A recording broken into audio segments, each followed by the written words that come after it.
우리에게 주시는 하나님의 말씀 사도행전 2장 1절부터 4절까지입니다. 함께 봉독합니다. 오순절 날이 이미 이름에 그들이 다 같이 한 곳에 모였더니 호련히 하늘로부터 급하고 강한 바람 같은 소리가 있어 그들이 앉은 온 집에 가득하며 마치 불의 혀처럼 갈라지는 것들이 그들에게 보여 각 사람 위에 하나씩 임하여 있더니 그들이 다 성령의 충만함을 받고 성령의 말하게 하심을 따라 다른 언어들로 말하기를 시작하니라. 아멘. 오늘은 사도행전 미니 시리즈 두 번째 시간으로 하나님 나라와 성령이라는 제목으로 하나님께서 우리에게 주시는 말씀을 듣겠습니다. 예수님께서 부활하신 이후에 40일 동안 제자들을 가르쳤는데 하나님 나라의 일을 가르쳤다고 말씀하고 있어요. 그러니까 하나님 나라는 예수님의 공생의 처음부터 십자가에 죽으시고 부활하시고 승천하시는 그때까지 가장 중요한 주제예요. 비유들도 보세요. 하나님 나라 비유가 얼마나 많아요. 하나님 나라의 일들을 다 가르치시고 마지막에 명령을 하나 주셨어요. 그걸 지상명령이라고 합니다. 땅끝까지 내 증인이 되리라. 모든 족속으로 이 제자를 삼고 또 그들에게 복음을 전하면서 예수 그리스도의 이름이 땅끝까지 이르도록 하는 것, 이와 같은 지상명령을 주셨습니다. 자, 하나님 나라의 일을 가르치셨고요. 그리고 지상명령을 주셨고요. 그리고 한 가지 당부의 말씀을 남기셨어요. 이 말은 꼭 들어야 되는 말. 이거는요, 요한복음에도 나오고 누가복음에도 나오고 지금 사도행전에 나오는 당부의 말씀이에요. 4절입니다. 사도행전 1장 4절에 보면 사도와 함께 모이사 그들에게 분부하여 이르시되 예루살렘을 떠나지 말고 내게서 들은 바 아버지의 약속하신 것을 기다리라. 아버지의 약속하신 것, 이게 뭘까요? 성령이에요. 아버지께서 성령을 부어주시겠다고 약속해 주셨습니다. 그 성령을 받기까지 이 성을 떠나지 말고 기다리라. 사명받았으니 달려나가는 것이 아니라 이 사명 감당할 수 있는 성령의 그 능력을 입기까지 예루살렘을 떠나지 말고 기다리라는 거예요. 지난주일에 예수님은 이 땅에 두 번에 걸쳐 임하신다고 말씀드렸어요. 첫 번째 임하심을 초림이라고 그러고 두 번째 임하심을 재림이라고 합니다. 예수님이 처음 이 땅에 초림, 이 땅에 오실 때에 하나님 나라가 우리 가운데 임하신 거예요. 그리고 하나님 나라는 주님이 다시 오실 때 재림의 날에 완성이 되는 겁니다.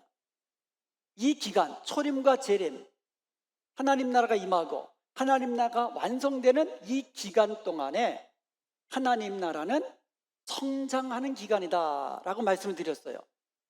개인적으로 볼 때도 하나님 나라가 성장하는 기간이에요. 우리가 예수님을 믿으면 우리가 하나님 나라의 백성이 되는 거예요. 하나님의 자녀가 되고 또 하나님의 백성이 되는 겁니다.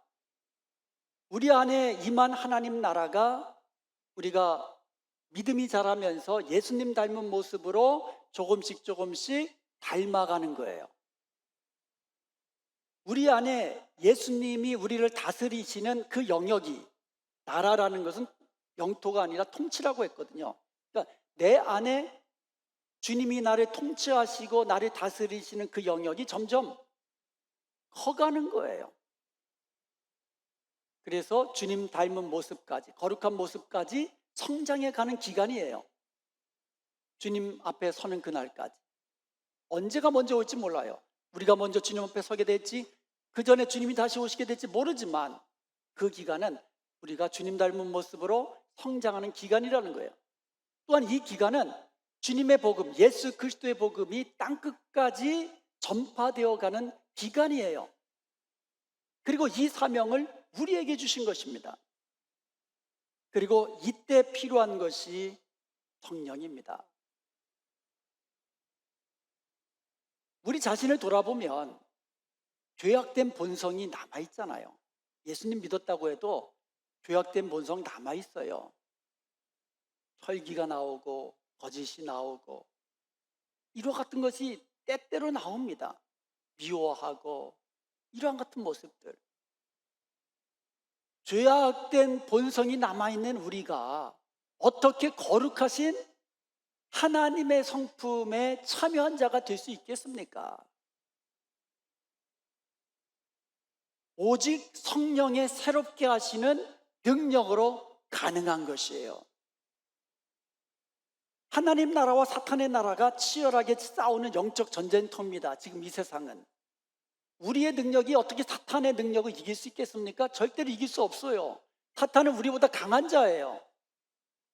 그 사탄과의 영적 전쟁에서 우리가 싸우면서 하나님 나라를 확장시켜 나가는 이 사명을 우리가 어떻게 감당하겠습니까? 우리의 지혜와 우리의 능력으로 감당할 수가 없어요. 그렇기 때문에 우리에게 성령의 권능이 필요한 것입니다. 그래서 주님은 예루살렘을 떠나지 말고 아버지의 약속하신 성령이 임할 때까지, 성령을 받기까지 기다리라고 분부하신 거예요.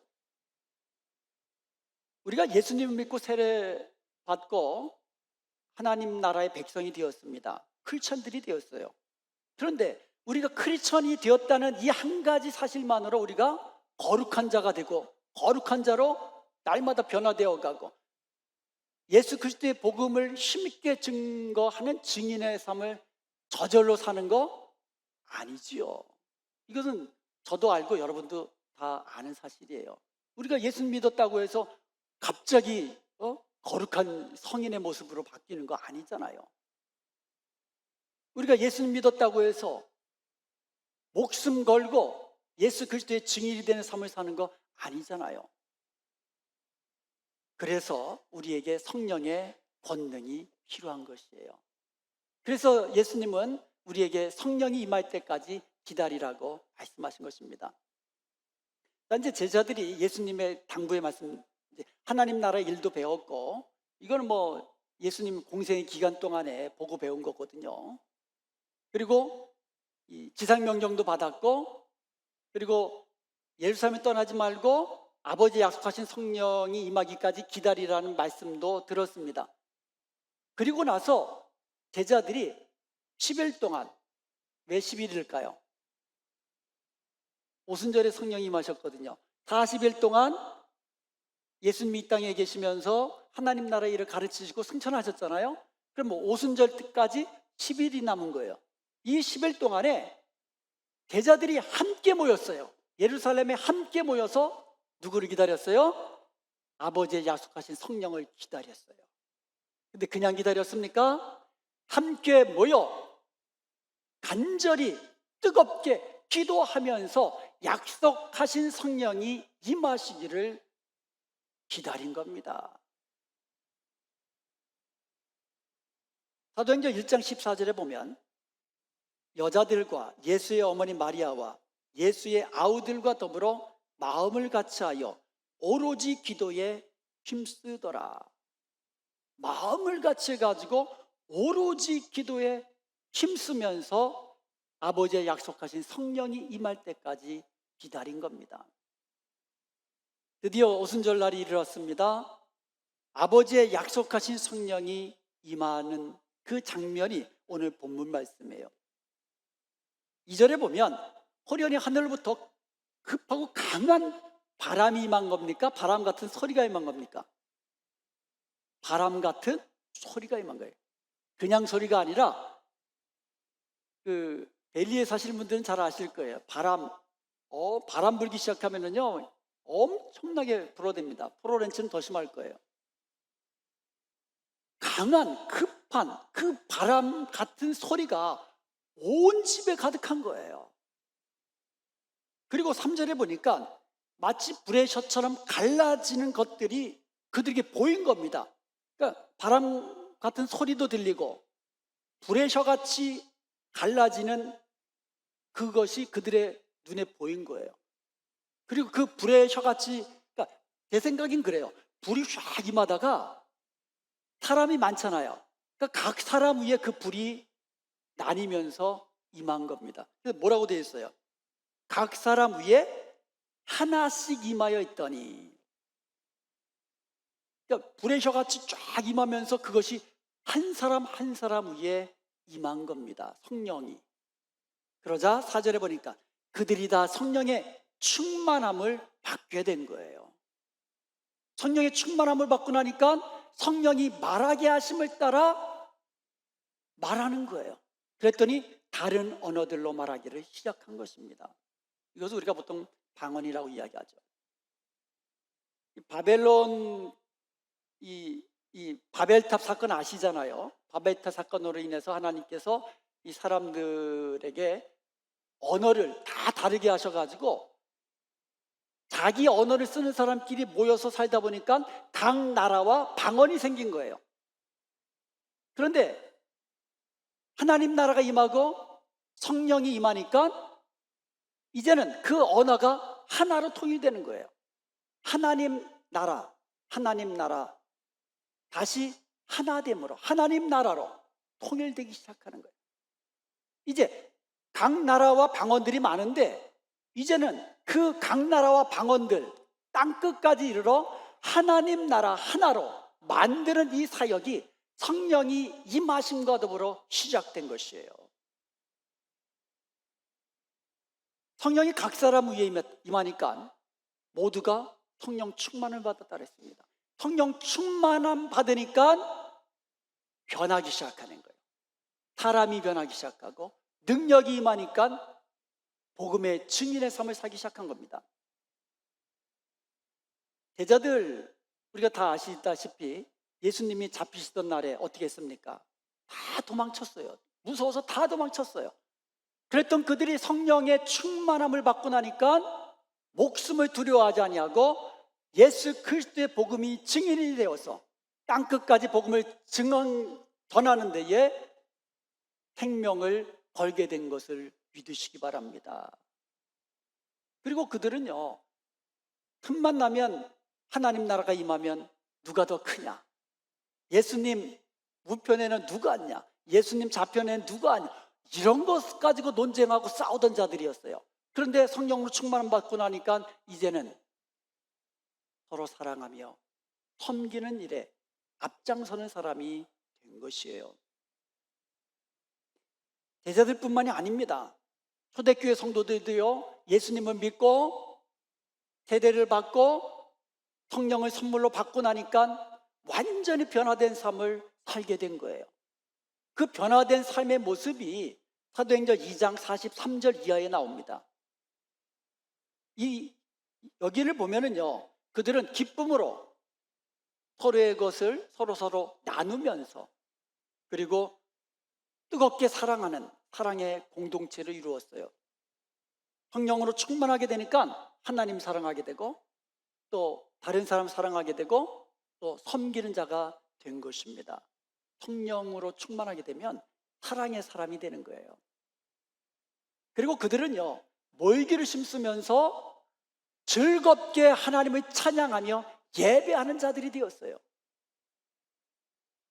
그리고 그들이 사랑으로 충만하게 되고 기쁨으로 충만한 이것을 나만 가질 수가 없어서 밖으로 전하기 시작하는 거예요. 만나는 사람마다 예수가 그리스도, 메시아, 구세주이신 것을, 예수님이 우리 죄를 위하여 십자가 죽으셨다가 다시 부활하신 이 사실을 그들은 담대하게 기쁨으로 전하기 시작한 것입니다. 은혜라는 말은 카리스마라 그랬고요. 그리고 기쁨이라는 말은 카라라고 합니다. 이것이 어원적으로 연결되어 있다고 말씀을 드렸어요. 그래서 우리가 성령으로 충만한 은혜를 받게 되면 기쁨이 넘치게 되는 거예요. 그래서 봉사를 할 때도 기쁨으로 하고 예배할 때도 기쁨으로 하고 찬송할 때도 기쁨으로 하고 교제할 때도 기쁨으로 하게 되는 것이에요. 그래서 성령 충만함에 되면요, 기쁨의 사람이 되는 거예요. 사랑의 사람이 되고 섬기는 사람이 되고 봉사의 사람이 되고. 자, 이들이 예수님을 이제 전하기 시작했는데 예루살렘에 큰 핍박이 왔어요. 유대인들도 핍박하고요, 로마 제국에서도 핍박하고요, 사방에서 기독교인들을 핍박하기 시작합니다. 교회를 핍박하기 시작합니다. 잡아 감옥에 가두고 막 잡아 죽이기도 하고. 그러니까 핍박을 피해서 성도들이 흩어지는 거예요. 근데 놀랍게도 이들은요, 흩어진 곳에서도 예수는 그리스도시라고 전하기를 쉬지 않았던 것입니다. 그들이 발을 디딛는 그곳이 바로 선교지가 되고, 그들이 만나는 그 사람이 전도의 대상자가 되었던 것이에요. 핍박을 피해 도망가면서도. 여러분, 도망갈 때요, 집 팔고 뭐 이것저것 싸들고 도망칩니까? 아니잖아요. 그냥 도망치는 거예요. 그렇게 도망치면서도 예수는 그리스도라 전하기를 쉬지 않았던 이 힘과 능력, 이것이 어디서 나왔겠습니까? 그들이 받은 성령을 받으니 그들이 받은 그 기쁨 주체할 수 없고, 그 안에 있는 그 생명 나누지 않고는 견딜 수 없는 마음으로 변화된 것이에요. 이것은 오늘 우리에게도 마찬가지입니다. 우리가 예수님을 믿었어요. 예수님 믿고 난 다음에 우리가 변화된 삶을 살아야 되잖아요. 예수님 닮은 모습으로 거룩한 삶을 살아야 되거든요. 그리고 예수님의 증인이 되는 삶을 살아야 되거든요. 이때 필요한 것이 바로 성령의 능력이라는 것이에요. 우리에게도 마찬가지예요. 우리가 성령으로 충만해야 거룩한 삶을 살 수 있는 능력을 얻게 되고 복음의 증인이 되는 삶을 살 수 있게 되는 것입니다. 성령 충만하다라는 말은요, 성령의 지배를 받는 삶을 말하는 거예요. 하나님 나라가 하나님의 통치라고 그랬잖아요. 하나님이 통치가 이게 하나님의 나라거든요. 그래서 내 안에 성령께서 나를 통치하시는 거, 이게 성령 충만이에요. 결국 내 안에 하나님 나라가 완전히 이루어지는 거예요. 꽉 차는 거예요. 이게 성령 충만이에요. 내 뜻대로 살아가는 삶이 아니라 주님의 뜻대로, 주님의 다스리심에 순종하며 사는 사람이 성령 충만이라는 거예요. 무슨 그냥 막 이상한 그냥 이게 아니에요. 성령이 나를 완전히 지배하시는, 성령이 이끄시는 대로 순종하는 삶이 성령 충만이라는 거예요. 그때 우리는 성령의 열매를 맺게 되는 거예요. 이렇게 우리가 성령으로 충만할 때 사랑할 수 있는 능력이 생기는 거예요. 사랑의 사람이 되는 거, 성령의 능력이 아니고는 이게 안 되는 거예요. 성령 충만하면요, 이뻐 보여요. 여러분 굉장히 이뻐 보이세요.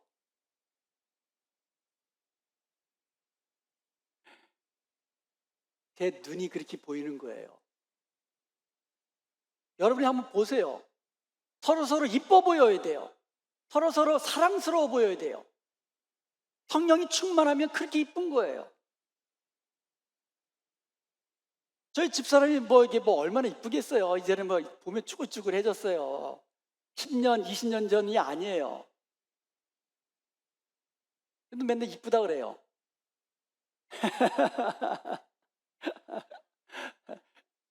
근데 좀 이렇게 미운 말 하면은 안 이쁘다 그래요.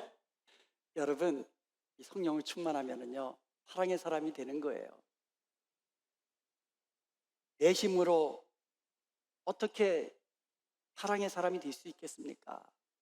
그래서 우리는 성령이 필요하고 성령의 능력이 필요하고 성령의 충만함이 필요한 것입니다. 성령은 거룩한 영이세요. 그래서 우리가 성령으로 충만하게 되면 거룩하신 성령님을 닮아서 거룩한 삶을 살게 되는 거예요. 우리가 성령으로 충만할 때 우리는 성령의 열매를 풍성히 맺게 되는 거예요. 우리가 어떻게 성령의 열매를 맺습니까? 내가 성령의 열매를 맺는 게 아니에요. 우리가 성령으로 충만하게 될 때에 내 속에서 성령의 열매가 맺혀지는 겁니다. 맺혀지는 거예요. 우리가 나무의 열매를 맺게 할 수 없잖아요. 우리는 어떻게 합니까? 물 주고 거름 주고 이거잖아요. 나무가 저절로 열매를 맺잖아요. 마찬가지예요. 우리가 성령으로 충만하게 되면 성령께서 우리 속에서 풍성한 열매를 맺게 하시는 것입니다. 로마서 14장 17절에 보면 하나님 나라는 먹고 마시는 것이 아니라고 했습니다. 오직 성령 안에 있는 의와 평강과 희락이라고 말씀하고 있어요. 여러분, 우리가 이 땅에 살고 있지만 이 땅에 속한 자가 아니라고 그랬죠. 우리는 하나님 나라에 속한 하나님 나라의 백성들입니다. 그럼 이 말은 무슨 말입니까? 우리가 이 땅에 살고 있지만 하나님 나라에서 누릴 수 있는 능력과 생명과 풍성함을 이 땅에서도 누릴 수 있다라는 거예요. 하나님 나라의 의와 희락과 그 평안함을 이 땅에서도 누릴 수 있다라는 거예요. 그런데 그것을 어떻게 누립니까? 성령 안에 있는, 우리가요 하나님 나라의 의로운 백성으로 거룩하게 할 수 있는 비결이 바로 성령 안에 있는 거예요. 주님 안에서 참된 평강을 누리며 사는 것, 우리가 성령 안에 있는 거예요. 세상이 줄 수 없는 기쁨을 누리며 살아야 되는데 그것은 성령 안에서 성령으로 충만한 자가 누릴 수 있다는 것이에요. 내 마음대로 살고 내가 하고 싶은 말 다 하면서 살고 내 눈에 보기에 좋은 대로 살고 이러면서 성령의 열매를 맺힌다? 나의 열매를 맺히는 게 정답이죠. 내 마음대로 살면 내 열매 맺히는 거죠. 성령으로 살아야 성령의 열매를 맺게 되는 겁니다. 이거는요 자연법칙이에요. 하나님께서 주신 법칙이에요. 감나무에서 사과나무 열리지 않습니다. 나에게서 성령의 열매가 맺히지 않고 성령 안에서 내 열매가 맺히지 않는 겁니다. 여러분, 내가요 의와 희락과 화평을 누리며 살기를 원하는 거 내 힘으로 되는 게 아니에요. 내 의지대로 되는 거 아닙니다. 여러분의 가정이 항상 사랑이 넘치는 천국 가정 되기를 원하시죠? 아멘. 여러분의 삶 속에 참된 평강이 넘치고 기쁨이 넘치고 행복하게 살기를 원하시지요? 이게 여러분이 원한다고 되는 게 아니라는 거예요. 여러분이 하고 싶다고 되는 게 아니라는 겁니다. 하고 싶다고 되면 세상 사람 다 그렇게 살잖아요. 이게 내 힘으로 되는 게 아니라니까요. 오직 성령 안에 있는, 우리가 성령 안에서 성령으로 충만할 때에 누리게 되는 것이라는 거예요. 오직 우리가 성령으로 충만하여 성령의 다스리심에 순종하며 살 때 이 모든 은혜와 능력을 누리며 살게 되는 것입니다. 우리가 예수님의 증인이 되는 거, 이것 또한 마찬가지예요. 오직 성령이 너에게 임하시면 너희가 권능을 받고, 제자들이 예수님의 증인이 되기 앞서서 그들에게도 성령이 필요했습니다. 성령의 권능이 필요했습니다. 그렇다면 우리도 마찬가지예요. 우리가 증인의 삶을 감당하기 위해서는 성령이 필요한 것이고 성령의 권능이 필요한 것입니다. 성령이 우리에게 임하시고 우리가 권능을 받게 되면 예루살렘과 온 유다와 사마리아와 땅끝까지 예수 그리스도의 증인이 되는 것이에요. 되는 것입니다. 여기서 너희가 권능을 받고 그랬잖아요. 권능, 두나미스, 능력이에요. 미러클러스 파워, 기적을 일으키는 파워, 능력을 말하는 겁니다. 이게 권능이에요. 다이나마이트와 같은 강력한 파워, 힘, 성령이 임할 때에 우리가 이와 같은 능력을 얻게 된다는 거예요. 예수님의 초림으로 우리 가운데 임한 하나님 나라는요, 예루살렘으로 시작해서 온 유다와 사마리아를 거쳐서 땅끝까지 이르게 될 것입니다. 반드시 이르게 될 것입니다. 아멘. 성령께서 하시는 거예요. 반드시 하나님 나라는 예수 그리스도의 복음은 땅끝까지 이르게 될 것입니다. 누구를 통하여? 누구를 통하여? 그냥 우리요? 예수님 믿고 성령으로 충만하여 성령의 권능을 받은 성도들로 인하여 하나님 나라는 땅끝까지 이르게 될 것입니다. 그 사명, 지상명령은 우리에게도 주셨거든요. 그러니까 우리가 이 사명 감당하기 위해서는 어떻게 될 것이에요? 성령으로 충만해야 된다는 거예요. 충만해야 된다는 거예요.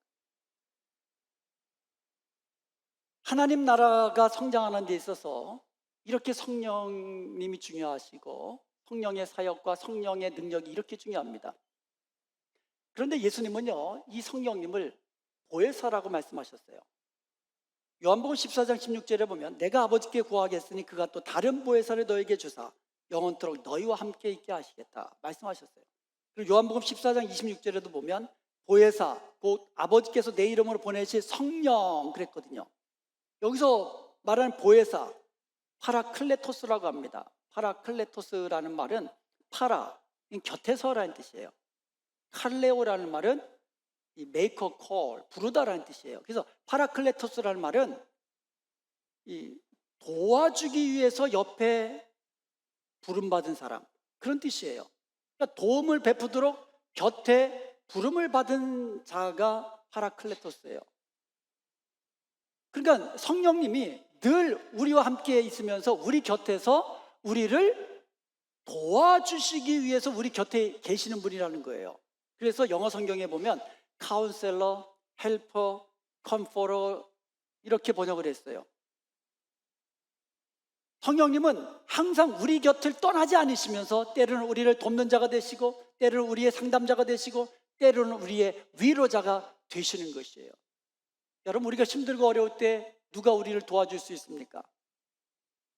우리가 곤란한 지경에 처해 있을 때, 우리가 슬퍼할 때 누가 우리를 위로할 수 있겠습니까?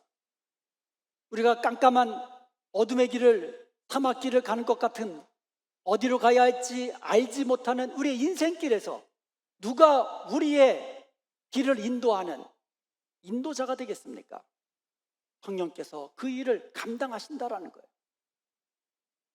그러므로 여러분, 힘들고 어려운 일이 있을 때 도울 힘이 없는 사람을 의지하지 말고 우리 곁에서 늘 함께 우리를 돕는 자가 되시는 성령님께 의지하고 성령님께서 주시는 그 힘과 능력으로 이겨 나가면 되는 것이에요. 요한복음 14장 17절에 보면 그는 진리의 영이라 세상은 능히 그를 받지 못하나니, 여러분 영이에요. 성령은 영이에요. 영은 눈에 보이지 않습니다. 그래서 사람들은 성령을 볼 수 없어요. 알 수도 없습니다. 그런데 보세요. 그러나 너희는 그를 아나니 그는 너희와 함께 거하시며 또 너희 속에 계시겠음이니라. 우리는 안다라는 거예요. 성령님이 우리 가운데 함께 계신다는 거예요. 성령님이 내 안에 계신다라는 거예요. 성령님이 안에 계신 곳이 없다라는 거예요. 크리스천들은 이것을 안다라는 거예요. 오순절날 성령이 임하실 때에 강하고 급한 바람 같은 소리로 임했어요. 들었어요. 불의 혀같이 갈라지는 것이 그들의 눈에 보였습니다. 즉 안다라는 거예요. 성령이 우리 가운데 충만히 임하면 우리가 아는 거예요. 남들은 알지 못하지만 나는 아는 거예요. 사랑하지 않으면 견딜 수 없는 이 뜨거운 마음을 나는 아는 거예요. 복음을 전하지 않고는 견딜 수 없는 이 마음을 나는 아는 거예요. 오늘과 내일이 변화되었다는 것 나는 아는 거예요. 이제 우리는요, 성령께서 우리 안에 충만히 거하시며 우리의 삶을 다스리도록 내어주십시다. 에베소 5장 18절에 보면 술 취하지 말라 이는 방탕한 것이니 오직 성령으로 충만함을 받으라라고 말씀하고 있어요. 세상 사람들은요 술에 취해 삽니다. 마약에 취해 삽니다. 세상 쾌락과 재미에 취해 삽니다. 무엇인가에 하여간 취해서 삽니다. 그렇지만 오직 우리는 성령의 충만함을 받으며 살으라고 말씀하고 있어요. 성령 충만 받으라. 한번 따라해 봅시다. 성령 충만 받으라. 이건 명령형인데요, 중간태예요. 헬라어는 중간태가 있어요.